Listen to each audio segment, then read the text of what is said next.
Genuinely, what is this article that just popped up in my feed? It says Putin proposed hockey games between the USA and Russia. Trump backed the idea. So Trump just went into an hour-long ceasefire talk with Vladimir Putin, and they came out of it even closer, a stronger relationship, but with no real peace for Ukraine, and just a normalization of Russia on the global stage after they've been frozen out for the past 4 years.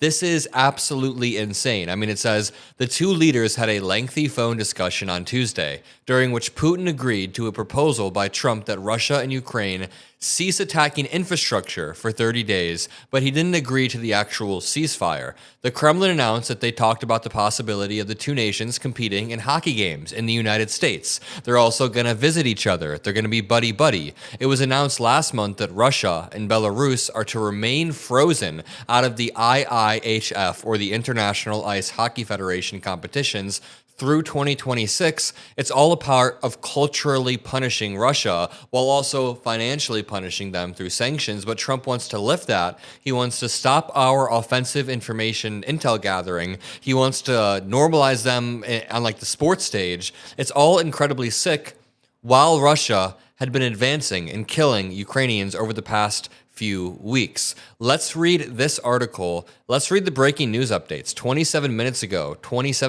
we got some new updates from what happened in this phone call. All that I ask is that you drop a like, make sure you're subscribed. And the most recent update says, Trump and Putin shared, quote, mutual interest in normalization of U.S.-Russia relations, Kremlin says. The Kremlin said Russian President Vladimir Putin and U.S. President Donald Trump shared a mutual interest in normalizing relationships between their two countries following a call today. The mutual interest, quote, was expressed in light of the special responsibility of Russia and the United States for ensuring security and stability in the world. There is no way Putin is going to gaslight his way back into the good graces of the United States.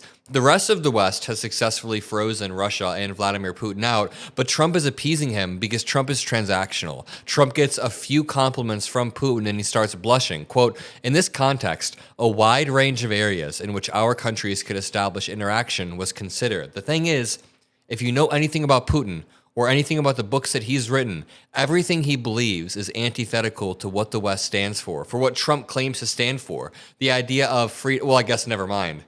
Trump claims to stand for freedom, but if you look at his actions, it's the opposite of freedom, the opposite of rule of law. He's very corrupt, so it makes sense why Trump looks up to Putin. You know, I was in a debate the other day that's coming out soon, and I said, Trump has a unique form of narcissism where he looks up to people in power. Vladimir Putin is a good source of narcissism for Trump. It's a narcissistic power cell for Trump. Meanwhile, somebody like Zelensky, Trump can demean and defame and look down on because he thinks that he is in a weak position. Now, this says, 28 minutes ago, Putin agrees to temporary pause on attacks on Ukraine's energy and infrastructure, but not a complete ceasefire. President Trump's lengthy phone call today with his Russian counterpart Vladimir Putin ended with an agreement to temporarily halt attacks on energy and infrastructure as a broader ceasefire arrangement is worked out to end the 3-year conflict. The two men's conversation, their second since Trump entered office for a second term, appeared to stop short of convincing Putin to sign off on the 30-day truce that Trump has endorsed and Ukraine has agreed to. Instead, the White House said a narrower pause on hitting energy targets would go into place. So even the 30-day truce that Trump proposed, Russia did not agree to. Don't let them convince you that that happened. Read this again. The two men's conversation appeared to stop short of convincing Putin to sign off on the 30-day truce that Trump has endorsed and Ukraine has already agreed to. Next, Ukraine-Russia prisoner exchange to be carried out tomorrow, Kremlin says. Russian President Vladimir Putin told U.S. President Donald Trump that a prisoner exchange would happen between Russia and Ukraine tomorrow, according to the Kremlin. And then look at this one.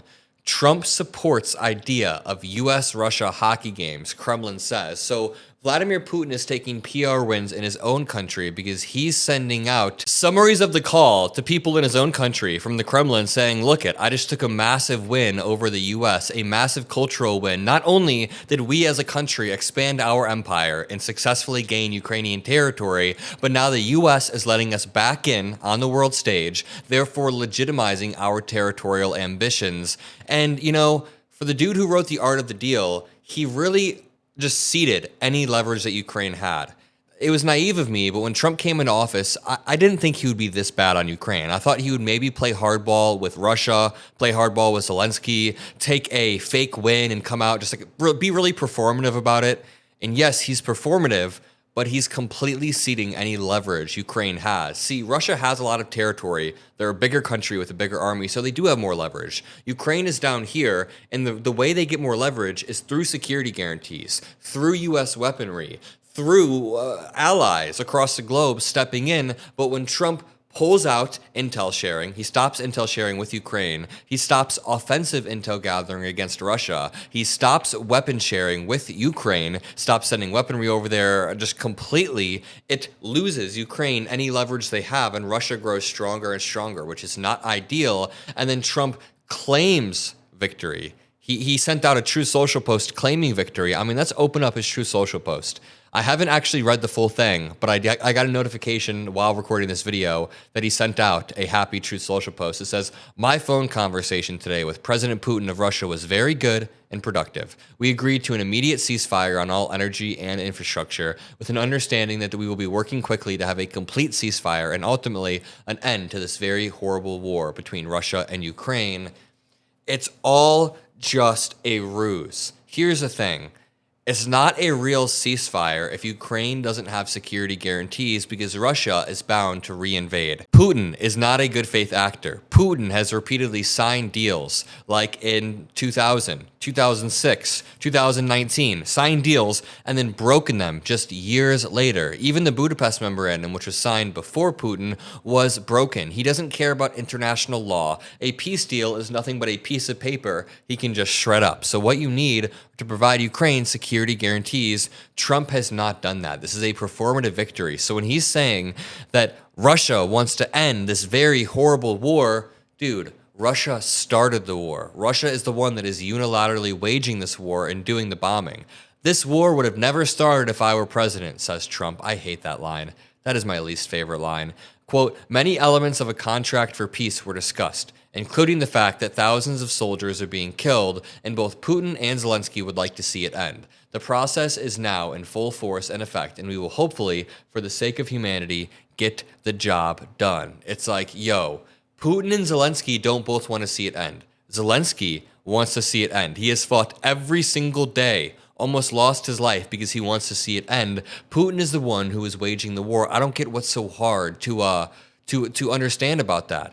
When one side is waging the war and you're just talking to them about hockey games, letting them back in on the world stage, it's really, really sickening. Russia's goals have always been clear: to fracture the West, to infiltrate, to spread their propaganda. And a lot of people in the comments are always like, "Adam, you seem to be still caught up in the Red Scare. You seem very scared of Russia." I'm not terrified of them for a bad reason. I'm terrified because they want to actively undermine the West through propaganda. They want to get Trump elected. They want to invade countries and legitimize their tactics. I'll leave it at that. Drop a like, subscribe. I love all of you. I'll see you in the next video. Peace out.